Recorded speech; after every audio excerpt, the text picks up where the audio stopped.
Curtis was deployed on January 4th to Afghanistan. He contacted me saying that he was going to go out into the boonies and he's going to be going for 6 weeks or so, and that he probably wouldn't, there would probably not be any contact between us. Between 200 and 250 50 cal rounds over. And he said, not to worry, I'll be fine, and I'll talk to you when I get back. That was the last time that I had any communication with him. Get it? How's it look? Look at the camera. I'll come back and we'll drink tea. How's that? We'll drink some tea one day. Yes. The Army provided us with a full report to include a video. Do you have fun up there? One of the soldiers was videotaping this. Now, there was no official reason he wasn't doing it for the Army. He was doing it for himself, probably.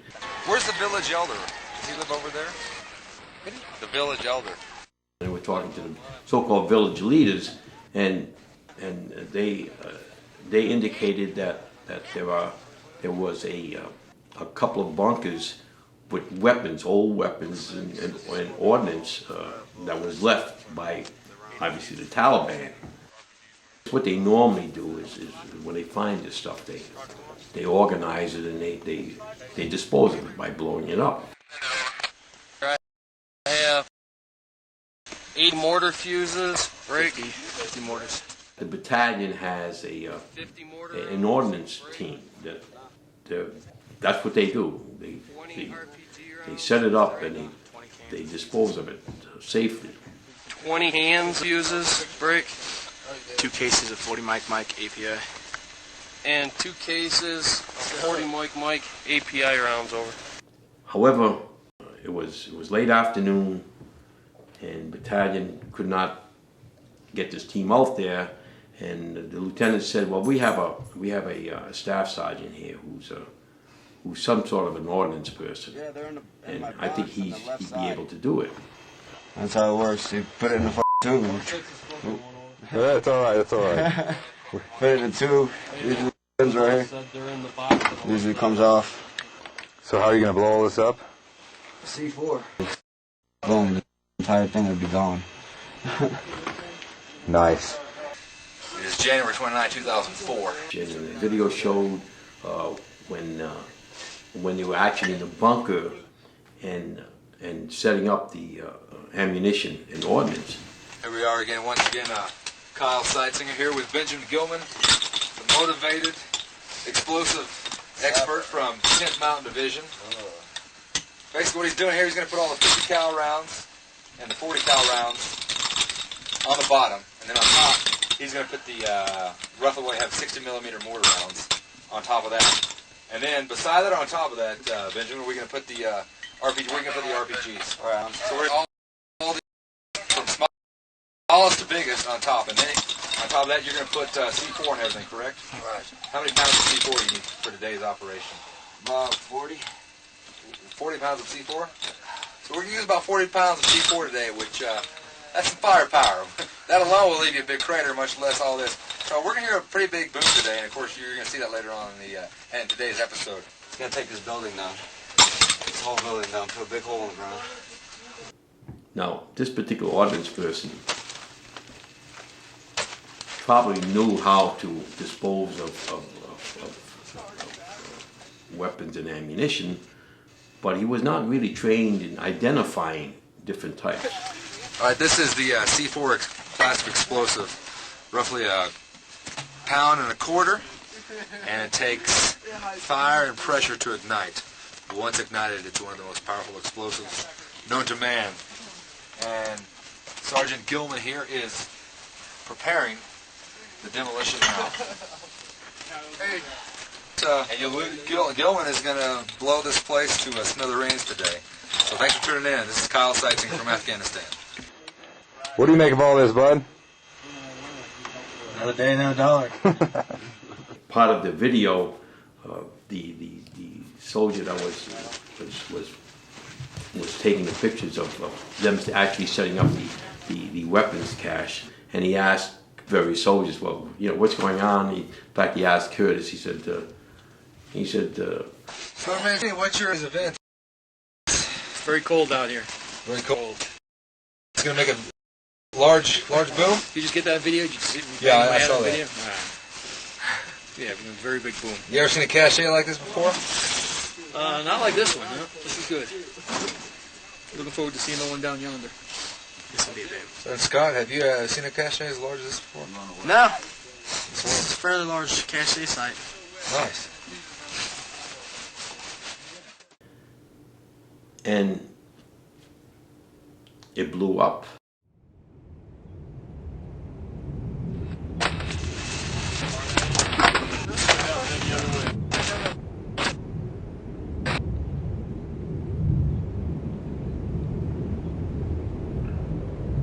I lost my son, Curtis Mancini, who was 43 years old. I lost him on January 29, 2004.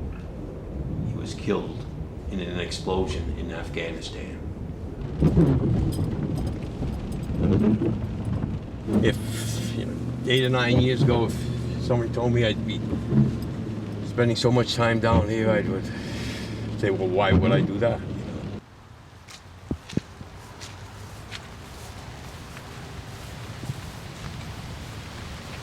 This is my wife's first. I usually see her first. When the captain and the chaplain came to the door, I said, this has to be some kind of a mistake. It has to be a mistake. So that was quite devastating, obviously. My wife was sitting on the other couch. She didn't see who was at the door. And when she said, who is it, John? I said, Erika, it's not good news. Of course, we both went ballistic.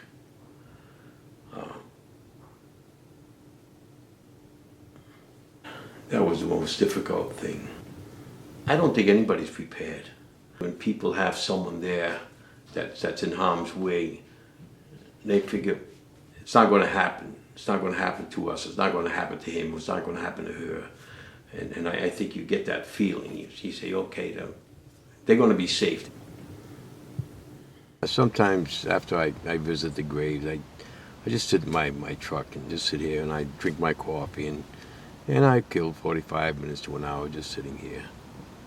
And then at some point in time I decide, well, I need to leave. And that's the way it's been. I've been doing this for over 7 years. He wasn't satisfied with just doing one mission. He wanted to go back again because he felt that he needed to do that. I said, you know, Curtis, you've got a family. You've got 3 children. You've got a job waiting for you. I said, they need you. I said, you've already done enough. You've been in Iraq. You've done your share. And this is a military guy talking. I'm saying, you know, go home and enjoy your family and go back to work. Well, obviously he didn't take my advice. So he would rather go rather than see his children go. So that was his attitude. There were 8 soldiers that were killed.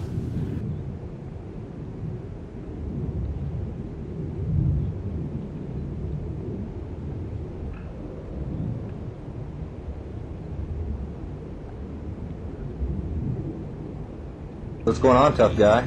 The camera survived the explosion. The Army provided us with the video. I wanted to see it. My wife never saw it. My wife never saw it. She didn't want to see it. When his body came up from Dover, Delaware, a recommendation was made to the funeral director that he should not be shown. The casualty officer that was assigned to me said that he will check the body out to make sure that the uniform was in order, everything was in order. The funeral director asked if we wanted to see the body. My wife, believe it or not, felt that she wanted to. And I quite frankly, I talked her out of it. I said, I don't think so. I said, I don't want to see, because they explained that they said that his body was intact, but his head was wrapped, you know, so I didn't want to see that. And I didn't want my wife to see it either. And, you know, she brought it up many times before she passed away, but, you know, John, I should have seen Curtis. I just wanted to touch him. I said, well, I didn't think it was a good idea. I said, we got to remember him like this.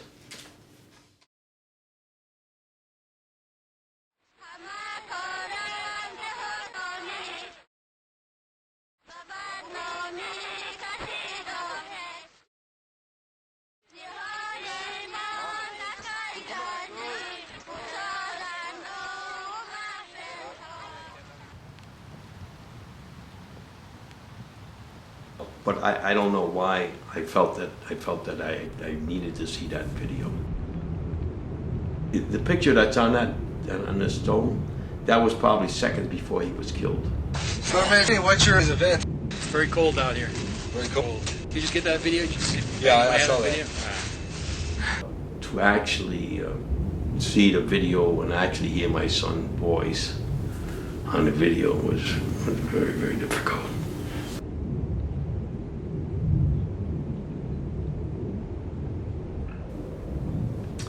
I don't know what closure means. I really don't know what closure means.